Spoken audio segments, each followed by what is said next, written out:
యేసయ్యా నీవే నా ప్రాణము, నీవంటే నాకెంతో ఇష్టము. యేసయ్యా నీవే నా ప్రాణము, నీవంటే నాకెంతో ఇష్టము. ప్రైజ్ ది లార్డ్, హల్లెలూయా. ప్రభువైన యేసుక్రీస్తు వారి యొక్క పరిశుద్ధమైన నామములో లోకరక్షకుడు అనేటువంటి ఈ ప్రోగ్రాం తరపున మీ అందరికీ కూడా శుభములు తెలియజేస్తున్నాం. మీ అందరూ బాగున్నారు అని మేము తలస్తున్నాం. మీ కొరకు మా దినదిన ప్రార్థనలు జ్ఞాపకం చేసుకుంటూ ఉన్నాం. దేవునికి మహిమ కలుగునుగాక. మీ అందరి యొక్క ప్రార్థనలను బట్టి దేవుడు ఈ యొక్క కార్యక్రమాన్ని నడిపిస్తూ ఈ విధంగా ప్రభు యొక్క కృప ద్వారా ఇది ముందుకు వెళ్ళటానికి ప్రభు ఎంతో సహాయం చేస్తున్నాడు. మీ అందరి ప్రార్థనల కొరకు మేము లోకరక్షకుడని ఈ ప్రోగ్రాం తరపున మీకు ధన్యవాదాలు తెలియజేస్తున్నాం, కృతజ్ఞతలు తెలియజేస్తున్నాం. దేవునికి మహిమ కలుగునుగాక. ఆమేన్. ఈ దినాన్ని మన ధ్యానాంశం చూచుచున్న దేవుడు. చూచుచున్న దేవుని కొరకు ఆదికాండం 16:13లో ఆ వాక్యాన్ని మనం ఆధారముగా అతను చూచుచున్న దేవుడు అని మనము గమనిస్తున్నాం. అందువల్ల నీ నడక ఏదో చూస్తున్నాడు, నీ పడక ఏదో చూస్తున్నాడు, నీ జీవితం ఏమో చూస్తున్నాడు. నీ ఆలోచనలేమి, నీ తలంపులేమి, నీ అలవాటులేమి, నీ జీవితం ఏమి. ఒకవేళ నీవు యవనస్తుడిగా ఉన్నావేమో, యవనస్తుడిగా ఉంటూ నువ్వు ఎలాగూ నీ జీవితాన్ని నీవు కట్టుకుంటున్నావు, లేదా ఒక వివాహమైన అనుభవంలో మీరు ఉండొచ్చు. అయితే దంపతులుగా మీరు ఎలాగున్నారు, భర్తగా నీవు నీ జీవిత భాగస్వామ్యం పట్ల ఏమి చేస్తున్నావు, భారీగా నీ జీవిత భాగస్వామ్యం పట్ల నువ్వేమి చేస్తున్నావు అని చూస్తున్నాడు. నువ్వు ఒక ఉద్యోగిగా ఉన్నావేమో, నీ ఉద్యోగ ధర్మాన్ని నీవు ఎలా కొనసాగిస్తున్నావు. ఒకవేళ నువ్వు సేవకుడిగా ఉన్నావేమో, నీ సేవను ప్రభు మహిమార్థమై ఆత్మల రక్షణార్థమై ఎలాగూ నమ్మకమైన సేవకుడిగా ఆయన ఇంటిని కడుతున్నావు. ప్రభు చూస్తున్నాడు. నీ సాక్ష్యం ఎలాగుంది చూస్తున్నాడు, నీ మాటలు ఎలాగున్నాయి చూస్తున్నాడు, నీ చూపులు ఎలాగున్నాయి చూస్తున్నాడు, నీ వైఖరి ఎలాగుందో చూస్తున్నాడు. నీవు ఎలాగూ ప్రభు కొరకు నీవు ఈ జీవిత యాత్రను కొనసాగిస్తున్నావు. ఎందుకు అని అంటే మన జీవితంలో వేసే ప్రతి అడుగును బట్టి కూడా మనము యాత్ర ముగించిన తర్వాత దేవుని ఎదుట నిలబడాల్సిన పని వచ్చినప్పుడు ప్రతి విషయాన్ని ప్రభు అక్కడ పరిగణలోనికి తీసుకుంటారు. అనగా వారి క్రియలు వారి వెంట వెళ్ళును.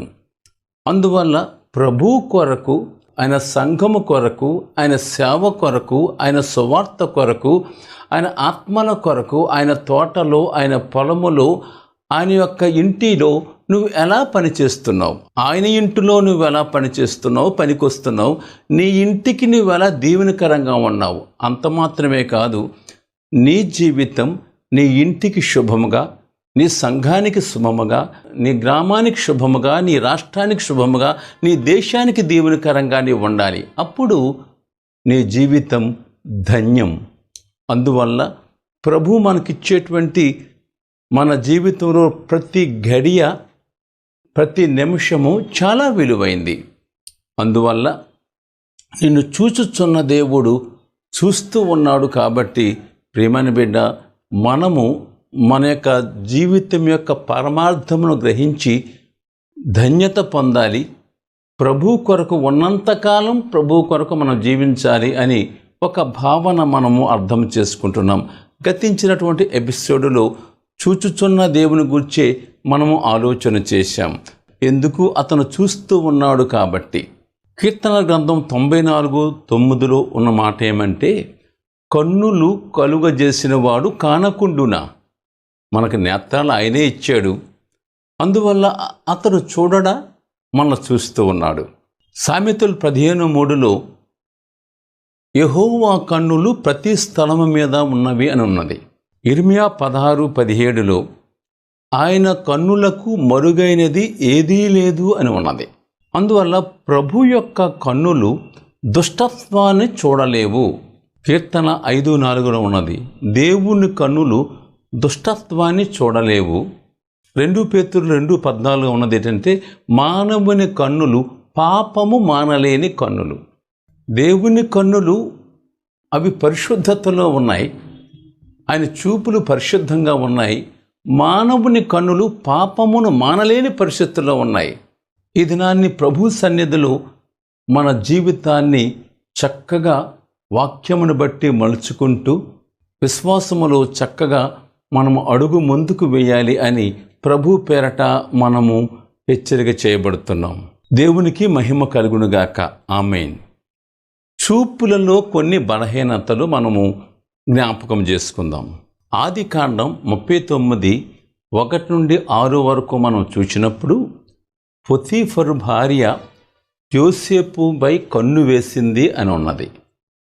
అనగా ఆమె చూపులు బలహీనంగా ఉన్నాయి, అనగా మోహపు చూపులు అని అర్థం. మత్తయి సువార్త 5:28లో చూచేటువంటి చూపులు మోహపు చూపులు, చెడు ఆలోచనతో చెడు తలంపులతో ఒక వ్యక్తిని చూడడం. పొతీఫరు ఫరో యొక్క ఉద్యోగస్తునిగా ఉంటూ రాజ్య సంరక్షక సేనాధిపతిగా ఉన్నాడు. అంటే చాలా మంచిగానే తన యొక్క జాబు, తన స్థితి, తన గౌరవం, తన పద్ధతి చాలా బాగుంది అని మనం గుర్తించాలి. అయితే పొతీఫర్ యొక్క భార్య, ఆమె యొక్క జీవితం అంత అనుకూలంగా లేనట్టుగా దైవ గ్రంథమును బట్టి మనం చూస్తున్నాం. ఆమె యోసేపుపై కన్ను వేసింది అని ఆదికాండం 39:7లో మనం చూస్తున్నాం. అందువల్ల మోహపు చూపులు చూచేటువంటి వ్యక్తి, అంటే చూపులో ఆమెకు బలహీనత ఉంది. గమనించండి, తన భర్తను ఎంతో ప్రేమిస్తున్నట్లుగానే ఆమె నటించింది, కానీ ఆమె ప్రేమలో మోసం ఉన్నది. మంచి ఇల్లాలుగా ఉన్నట్లుగా కనిపిస్తూ ఉంది, కానీ ఇంటి పరువు పెంటగా మార్చేసింది. ఎంత భయంకరమైన పరిస్థితి ఆలోచించండి. ప్రేమటువంటి మిత్రులారా, గమనించండి, నీ కుటుంబంలో నీ జీవిత భాగస్వాములతో నువ్వు ఎలాగుంటున్నావు? ఎంత భయంకరం! పొతీఫరు భార్య యొక్క అనుభవం చూడండి. ఎంతమంది లేరు అలాంటి వారు? అంత మాత్రమే కాదు, యోసేపు దైవ భయము కలిగి ఒక యవనస్తుడైనప్పటికీ కూడా తన జీవితము ఒక నియమావళితో కూడింది, దైవ భయముతో కూడినది, దేవునితో సంబంధము కలిగి ఉన్నది. కానీ అతనిని దుష్టత్వంలో దించటానికి, తన జీవితాన్ని మంట గలపడానికి ఆమె ఎన్నో ప్రయత్నాలు చేసింది. ఎంతగానో అతనిని వేధించింది, ఎంతగానో అతన్ని శోధించింది, ఎంతగానో ఆయన బాధించింది. అంత భయంకరం! భర్తకేమో ఒక విధముగా అన్యాయం చేస్తుంది, ఒక యవ్వనస్తుని జీవితాన్ని నాశనం చేయడానికి ప్రయత్నం చేస్తుంది. చూడండి, గమనించండి బిడ్డలారా, ఒక వ్యక్తిలో పాపపు తలంపులు, పాపపు ఆలోచనలు, పాపపు చూపులు, మోహంతో కూడినటువంటి అలాంటి ఆశలు, శరీర సంబంధమైన కోరికలు ఎన్ని విధాలుగా తన కుటుంబాన్ని నాశనం చేసుకుంటుంది, తన భర్త గౌరవాన్ని కూలదోస్తుంది, ఒక నీతిమంతుడైనటువంటి ఒక యవ్వనస్తుని భవిష్యత్తుని మంట గలపడానికి ప్రయత్నం చేస్తుంది, తనకు తాను నాశనం అయిపోతుంది. గమనించండి ప్రియులారా, గమనించండి, నీ జీవితము ఎలాగుంది ప్రియమైన బిడ్డ? ఎలా నువ్వు జీవిస్తున్నావు? ప్రభువు నీకు మంచి భర్తనిచ్చాడు, మంచి భాగస్వామినిచ్చాడు. నువ్వు ఎలాగూ ఆ యొక్క స్నేహాన్ని, అనగా ఆ అనుబంధాన్ని నువ్వు ఎలా కాపాడుకోగలుగుతున్నావు? ఆ ప్రేమను ఎలా పెంచుకోగలుగుతున్నావు? ఆ యొక్క ప్రేమలో ఎలా నువ్వు సాగగలుగుతున్నావు? లేదా నీ కుటుంబాన్ని నువ్వే కూలదోచుకుంటున్నావా? జ్ఞానవంతురాలు తన ఇల్లును కట్టును, మూఢురాలు తన చేతులతో తన ఇల్లును ఊడబెడుకును అన్నది. నీ ఇల్లు ఎలాగుంది? నీ కాపురం ఎలాగుంది? నీ భర్తతో నీ యొక్క ప్రేమ అనురాగం ఎలాగుంది? నీ సంబంధం ఎలాగుంది? పైకి బాగుంది, లోన ఎలాగుంది? ఎవరికి తెలియకుండా నువ్వు అన్నీ చేస్తున్నావు. అయితే ఒక్క దినాన్ని నీ జీవిత భాగస్వామికి తెలిస్తే నీ యొక్క పరువు, నీ బ్రతుకు, నీ కాపురము ఏమవుతుందో చూచుకో. అతను చూచినా చూడకపోయినా అంత చాకచక్యంగా నువ్వు చేయగలుగుతున్నా చూచుచున్నవాడు ఒకరు ఉన్నారు. ఆయనే చూచుచున్న దేవుడు, మన ప్రభువైన యేసు. ప్రియమైన బిడ్డ, తప్పించుకోగలవా నీవు? పొతీఫరు భార్య యొక్క యుక్తులకు, లేకుంటే మోసకరమైనటువంటి తన యొక్క నడవడికి యోసేపు దొరకలేదు. ఎట్టి పరిస్థితుల్లో ఆయన తనకు తాను భద్రపరుచుకున్నాడు, తనకు తానుగా తప్పించుకున్నాడు. వస్త్రము తన చేతిలో విడిచిపెట్టైనా సరే అతడు దూరముగా పారిపోయినాడు. కానీ లేని వార్తను పుట్టించి తన యొక్క జీవితంలో ఎంతో తీరని గాయాన్ని కలిగించి యోసేపు యొక్క సాక్ష్యానికి దెబ్బతీసి అతనిని ఒక చెరసాలలో వేయించగలిగినటువంటి భయంకరమైన వ్యక్తి పొతీఫరు భార్య. నిన్ను బట్టి నీతిమంతులు ఎంతమంది బాధపడుతున్నారు? నిన్ను బట్టి ఎంతమంది ఎన్ని శ్రమలకు పాలైపోతున్నారు? నిన్ను బట్టి, నీలో ఉన్న కామ వాంఛలు బట్టి, నీలో ఉన్న మోహ తలంపులు బట్టి, నీలో ఉన్నటువంటి శరీర సంబంధమైన కార్యాలు బట్టి. ప్రియమైన బిడ్డ, నువ్వు పాడవుతున్నావు, ఇతరులు పాడు చేస్తున్నావు. నువ్వు పాడవుతున్నావు, నీ యొక్క కుటుంబాన్ని పాడు చేసుకుంటున్నావు. నీ పిల్లలు నీ చర్యలు చూచి నిన్ను తల్లి అని ఎలా గుర్తిస్తారు? ప్రియమైన బిడ్డ, క్షణభంగురమైనటువంటి ఒక సుఖాను కొరకు నీ బంగారు భవిష్యత్తుని, నీ బంగారు కుటుంబాన్ని నువ్వు పాడు చేసుకుంటున్నావు. ఆలోచన చేయి. ఆయన చూచుచున్న దేవుడు చూస్తూ ఉన్నాడు. బెత్షెబాను బట్టి దావీదు చేసిన పాపము 2 సమూయేలు 11వ అధ్యాయం 3 అలాగే 11 వచనాలు మనం చూచినప్పుడు, దావీదు చేసినది యెహోవా దృష్టికి దుష్కార్యముగా ఉండెను. 2 సమూయేలు 11 అధ్యాయం 27వ వచనం.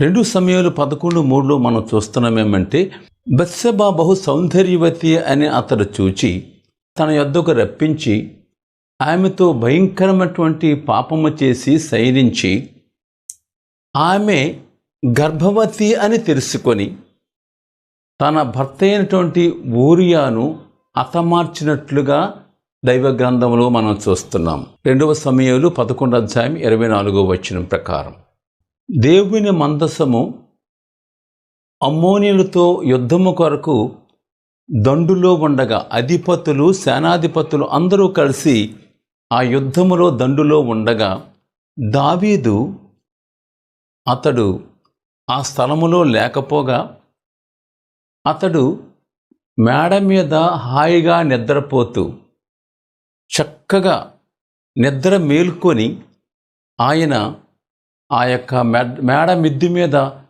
అతడు విహారము చేస్తున్నట్లుగా అక్కడ మనం చూస్తున్నాం. అతడు మందసము దండులో ఉన్నది, అధిపతులు, సేనాధిపతులు యుద్ధముగా ఉన్నారు. అయితే అలాంటి భారం అతనికి లేదు. యుద్ధంకు వెళ్ళాలి అనే ఒక భారం లేదు. యుద్ధములో సైన్యం పోరాడుతుంది, మందసం అక్కడ ఉన్నది అనేటువంటి భారం లేదు. కానీ అతడు హాయిగా, స్వేచ్ఛగా అతడు నిద్రపోతూ ఉన్నట్టు పరిస్థితి కనిపిస్తుంది. నిద్ర మేల్కొనైనా సరే అతడు మోకరించి ప్రార్థన చేసి ఈ యొక్క పరిస్థితిని దేవుని సన్నిధిలో ఎత్తుపట్టుకొని ప్రభువాని యొక్క ప్రజలను జ్ఞాపకం చేసుకొని ఆ యుద్ధములో మా తండ్రి మీ కృప తోడుగా ఉంచి కార్యమును జరిగించము అని ప్రార్థన చేసేటువంటి కనీసము భారం మాత్రంగా లేదు కదా. అతడు ఏదో మేడ మీద లేచి అలా తిరుగుతూ ఉన్నట్లుగా, అటు ఇటు చూస్తూ ఉన్నట్లుగా మనం అక్కడ చూస్తున్నాం. అలా చూస్తూ ఉండగా అతడు కిందకు చూచి చూడరాని దృశ్యాన్ని చూచినాడు. ఆ చూపులను బట్టి అతను బలహీనుడైపోయాడు. చేయరాని పాపము చేసి దేవుని దృష్టికి దొరికిపోయాడు, దేవుని కన్నులకు దొరికిపోయాడు. దేవుడు చూచి అతన్ని చాలా కఠోరముగా గద్దించినట్లుగా, శిక్షించినట్లుగా మనం చూస్తున్నాం. గమనించండి ప్రియమైన బిడ్డ, దావీదు ఎంతో నమ్మకమైన వాడని, దేవునికి ఇష్టుడైన వాడని, హృదయానుసారి అని దేవుడే అతని కొరకు సాక్ష్యం చెప్పాడు. కానీ అలాంటి వాడు ఇలాంటి బలహీనతకు ఇప్పుడు దొరికిపోయాడు. గమనించు, ఒకప్పుడు నువ్వు బాగున్నావు, నీ సాక్ష్యం బాగుంది, కానీ ఇప్పుడు ఎలాగుంది? అప్పుడు నీ చూపులు బాగున్నాయి, ఇప్పుడు నీ చూపులు ఎలాగున్నాయి? అప్పుడు నీ నడత బాగుంది, ఇప్పుడు ఎలాగుంది? దేవుని కార్యాలు జరుగుతూ ఉండగా నీవు ఆదమరచి బాధ్యతను విస్మరించి నీవు తిరుగుతూ ఉంటే ఎక్కడో నీవు దారి తప్పి సాతానుకు పట్టబడతావు, చాలా నష్టపోతావు, దేవుని యొక్క కోపానికి గురైపోతావు. అందువల్ల నీ యొక్క చూపులు జాగ్రత్త, నీ జీవితము జాగ్రత్త. ప్రభు నిన్ను చూస్తూ ఉన్నాడు, తప్పించుకోలేవు. అందువల్ల చూచుచున్న దేవుడు ఆయన. దేవునికి మహిమ కలుగునుగాక. ఆమేన్. యెషయా గ్రంథం 3:16 ఒక మాట ఉంది, ఏమంటే సియోని కుమార్తెలు వారచూపులు చూస్తున్నారు అని మనం చూచాం. అందువల్ల నీ చూపులు వారచూపులు, కోరచూపులు, లేకుంటే మోహపు చూపులు, లేకుంటే ఆకర్షించే చూపులు, లేకుంటే ఇతరులను బలహీనపరిచే చూపులు, నువ్వు బలహీనతలోకి వెళ్ళిపోయే చూపులు ఒకవేళ నువ్వు చూస్తున్నావేమో, ఆయన నిన్ను చూస్తున్నాడు సుమా. నీ చూపు జాగ్రత్త, నీ అడుగు జాగ్రత్త. 1 రాజుల గ్రంథం 14వ అధ్యాయం 5వ వచనం కొన్ని మాటలు మనం చూసినప్పుడు, యెహోవా అహియాతో సెలవిచ్చినది ఏమనగా, యెరోబాము కుమారుడు కాయిలాగా ఉన్నాడు గనుక అతని గూర్చి నీ చేత విచారించుటకై యెరోబాము భార్య వచ్చుచున్నది. ఆమె మారువేషము వేసుకొని మరియొకత అయినట్టుగా వచ్చుచున్నది గనుక నేను నీకు సెలవిచ్చినట్లు నీవు ఆమెతో చెప్పవలెను. మారువేషం వేసుకొని యెరోబాము భార్య ఎందుకు వస్తుంది అని అంటే, ఆ యెరోబాము భార్య అని దేవుని సేవకుడు తెలియకూడదు, మరి ఎవరికీ తెలియకూడదు. ఎందుకు? ఏదో కారణం ఉందన్నమాట. యెరోబాము దేవుని దృష్టికి అయోగ్యుడు అని మనకి అర్థమవుతుంది. అందరికంటే అధికముగా కీడు చేసిన వాడని మనకు అర్థమవుతుంది. అతడు దేవుని బొత్తిగా విసర్జించిన వాడు యెరోబాము. ఇతర దేవతలను, పాత విగ్రహములను ప్రోత్సహించి వాటిని పూజించి ఆరాధించినట్లుగా మనము దేవుని యొక్క మాటలో అతని గురించి మనము చదివి గ్రహిస్తున్నాం. అందువల్ల అతని జీవితము దేవునికి కోపం పుట్టించిందిగా ఉంది. కాబట్టి అయితే అతడు దేవుని సన్నిధికి వాస్తవికంగా రాలేకపోతున్నాడు. ఎందుకంటే అతను చేసింది తప్పు అని అతనికి తెలుసు. చేసింది తప్పు అని నీకు తెలిసి కూడా ఎందుకు సత్యాన్ని గ్రహించలేకపోతున్నావు? అతని కుమారునికి కష్టం వచ్చింది, బాగవుతుందా లేదా ఏమవుతుందని విచారణ చేయాలి. ఇంతవరకు ఎవరినో నమ్ముకున్నావు కదా, ఏదో మా పోత విగ్రహాలు పెట్టుకున్నావు, దేవతలు పెట్టుకున్నావు, వాటిని అడగొచ్చు కదా, వాటి దగ్గర విచారణ చేయొచ్చు కదా. వాటి వల్ల నీకు ప్రయోజనం లేదని నీకు తెలుసు, కానీ సత్యాన్ని నమ్మవు. ఇప్పుడు అవసరం వచ్చింది, ఆయన కుమారునికే కష్టం కలిగింది, ఇప్పుడు బ్రతుకుతాడా బ్రతకడా, బాగవుతుందా బాగవుదా ఏం వారు చెప్పలేరా? నీవు చేసుకున్నటువంటి నీ విగ్రహాలు నీకు అవి బయలుపరచలేవా? నువ్వు నమ్ముకున్నటువంటి దేవత వారు నిన్ను బాగు చేయలేరా? నీ కుమారుని బాగు చేయలేరా? ఆ సంగతి నీకు చెప్పలేరా? అవి చెప్పలేరు. అవి ఎందుకు, అవి ఏ విధంగా ప్రయోజనం కాదు అని నీకు తెలుసు. అయితే ఎవరి వల్ల ప్రయోజనం? జీవము గల దేవుడైన యేసు ప్రభు ఆ కార్యము చేయగలడు. యెహోవాకు అసాధ్యమైంది ఏదైనా కలదా? ఒక నా కొడుకు బాగులేదు, అయితే బాగు చేయగలడు దేవుడు. అసలు ఏమవుతుంది? ఆ సత్యం తెలుపగలడు దేవుని యొక్క సేవకుడు అని దేవుని పేరట దేవుని సేవకుడి దగ్గర రావడానికి నీకు మొఖము చల్లలేదు. ఎందుకు? నీ జీవితం బాగులేదు కాబట్టి, దేవునికి అసహ్యమైన కార్యాలు నువ్వు చేసావు కాబట్టి, దేవుని నామాన్ని దూషించావు కాబట్టి, దేవుని నామాన్ని అవమానపరిచావు కాబట్టి, దేవునికి ఇవ్వాల్సిన ఘనత దేవునికి ఇవ్వకుండా నువ్వు విగ్రహాలకు ఇచ్చావు కాబట్టి, దేవుని కాని వారిని నువ్వు గణపరిచావు కాబట్టి, ఈ దినాన్ని నీకు అవసరం వచ్చింది, ఈ దినాన్ని నీకు శ్రమ కలిగింది, ఈ దినాన్ని నీకు దుఃఖము కలిగింది, నీ ఇంటిలోనే గాయం వచ్చింది. అయితే ఇప్పుడు ఎవరు కావాలి? జీవము గల దేవుని సహాయం కావాలి. ఏది సత్యమో, ఏది మాన్యమో, ఏది జీవమో నీకు తెలుసు, కానీ దాన్ని అంగీకరించవు నీవు. ఎంత విచారం! మానవుని యొక్క జీవితం ఎలాగుంది గమనించండి ప్రియమైన బిడ్డలారా. యెరోబాము భార్య నువ్వు మారువేషం వేసుకొని రావాల్సిన పనే వచ్చింది. అయితే దేవుడు నీకు ఇలా చెప్పమని చెప్పాడు అని చెప్పి ఆమెను పంపించినప్పుడు ఆ కుమారుడు చనిపోయినట్లుగా అక్కడ చదవబడిన వాక్యంలో మనం చూస్తున్నాం. ఎంత విచారం! దేవుడు బాగు చేయలేడానే బిడ్డను, దేవుడు నిలబెట్టలేడానే బిడ్డను. మరణకరమైన వ్యాధే, మరణించిన వారిని సహితం లేపిన దేవుడు కొంచెం బాగులేనంత మాత్రాన నీ బిడ్డ చనిపోతాడా? ఆయన విధవరాలు కుమారుడు సమాధికి కొద్ది నిమిషాల్లో వెళ్ళిపోతాడు. కానీ ఆమె కన్నీటిని చూచి యేసయ్య చాలా కరిగిపోయాడు, చాలా హృదయంలో నొచ్చుకున్నాడు. వెంటనే పాడి ముట్టి, కుమారుడా చిన్నవాడా లెమ్మంటే లేచినాడు.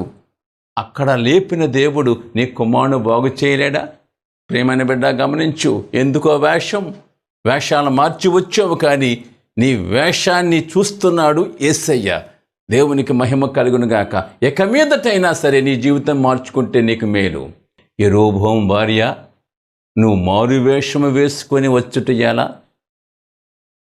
ఆయన నేను చూస్తూ ఉన్నాడు.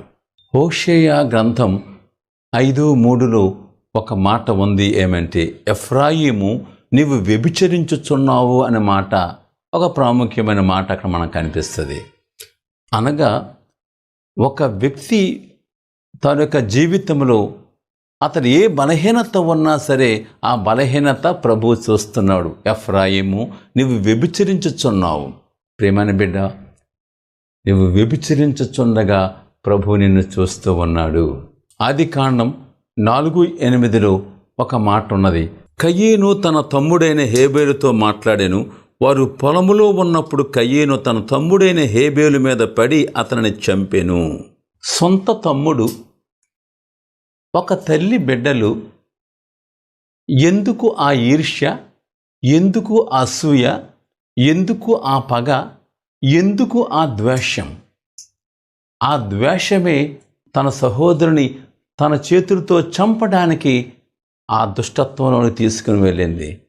గమనించండి ప్రియులారా, చూచుచున్న దేవుడు హేబేలు మరణాన్ని చూచాడు, కయీను యొక్క క్రూరత్వాన్ని చూచాడు. భూమిలో ఉల్కొంపబడిన నీతిమంతుడైన హేబేలు రక్తాన్ని చూచాడు. ఆ రక్తము నుండి ఒక స్వరము మొరపిడుట కూడా దేవుడు చూచాడు. దేవునికి మహిమ కలుగునుగాక. ఆమేన్. నీ సొంత సహోదరుని అంతగా ద్వేషించి నీ చేతులతోనే హతమార్చేటువంటి భయంకరమైన బలహీనతలో నీవు అసూయ, ద్వేషం, పగ, కక్షలో ఉన్నావు. ప్రేమని బిడ్డ, చూచుచున్న దేవుడు చూస్తున్నాడు. కయీను, నీవు శపింపబడిన వాడువు అని అక్కడ మాట ఉన్నది. 4:11 మనం చూస్తాం ఆదికాండం. అందువల్ల ప్రియులారా, నీవు నీ జీవితంలో ఇలాంటి చేయరానటువంటి దుష్కార్యము చేసినా ప్రభువు నిన్ను చూస్తున్నాడు. నువ్వు విభజించినా చూస్తున్నాడు, నువ్వు హత్య చేసినా చూస్తున్నాడు, నువ్వు దొంగిలించినా చూస్తున్నాడు. యెహోషువ గ్రంథం 7:1 మనం చూసినట్లయితే, ఆకాను బాధకర్త అని ఉన్నది. యెరికో పట్టణంలో అతడు కొంత సొమ్మును దేవునికి కట్టడకు, దేవుని నియమావళికి వ్యతిరేకమైన పద్ధతిలో ఆ ధనాన్ని కొంత దాచుకొని దగ్గర పెట్టుకున్నట్లుగా దైవవాక్యం సెలవిస్తుంది. దాని ఫలితము ఏమి అంటే అతడు చంపబడ్డాడు, తన కుటుంబము కూడా నాశనమైపోయింది. రాళ్లతో కొట్టబడి అగ్నితో కాల్చబడినట్లుగా అక్కడ మనం ఆ అధ్యాయంలో మనం చూస్తున్నాం. అందువల్ల గమనించాలి, నువ్వు దోచుకున్నా నేను చూస్తున్నాడు, నువ్వు దాచుకున్నా నువ్వు చూస్తున్నాడు, నువ్వు దొంగిలినా చూస్తున్నాడు, నువ్వు వ్యభిచరించినా చూస్తున్నాడు, లేదా నువ్వు పగ, కక్ష, ఈర్ష్య, ద్వేషం, అసూయ ఉన్నా నిన్ను చూస్తున్నాడు.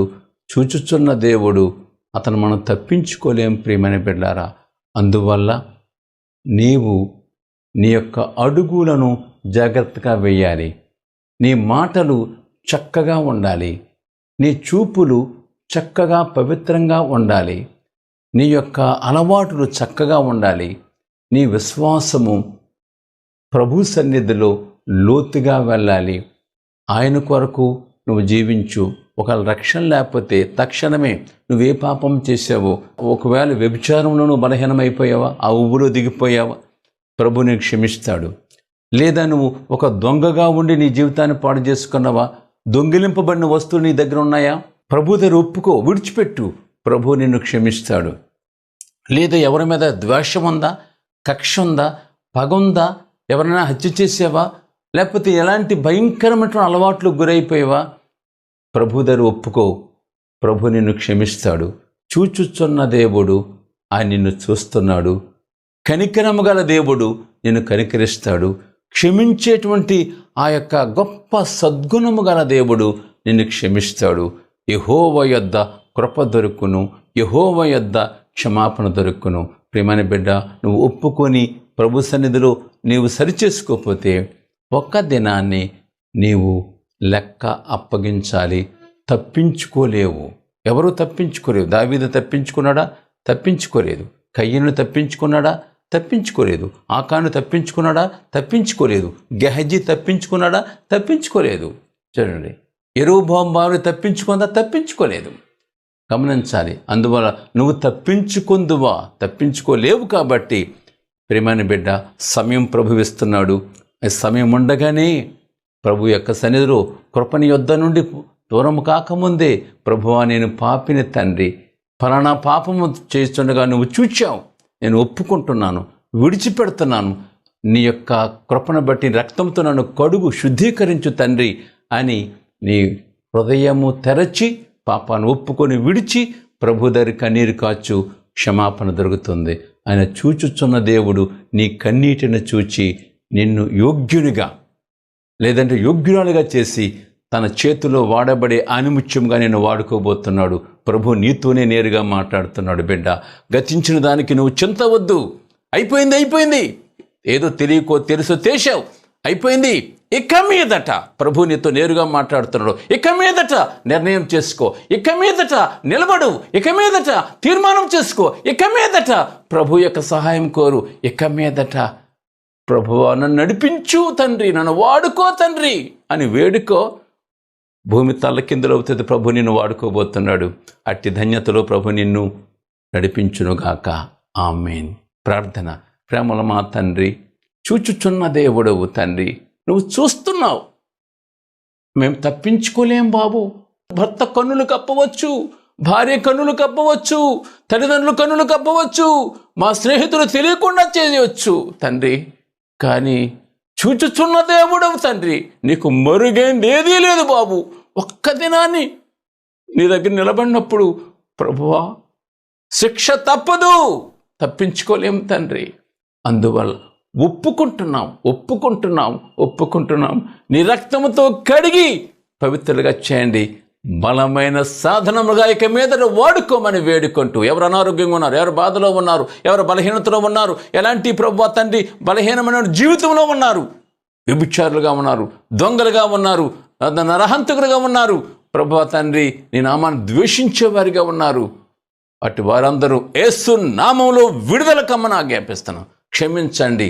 అద్భుతముగా బలహీనలు స్వస్థపరచమని, మీ దేవుని ఆశీర్వాదాలు ఉంచమని యేసు ప్రభు ద్వారా అడుగుతూ ప్రార్థిస్తున్నాము తండ్రి. ఆమేన్. తండ్రి, కుమార, పరిశుద్ధాత్మ త్రియేక దేవుని దీవెన ఈ కార్యక్రమం వింటున్న ప్రతి బిడ్డకు సదాకాలం తోడే నడిపించునుగాక. ఆమేన్.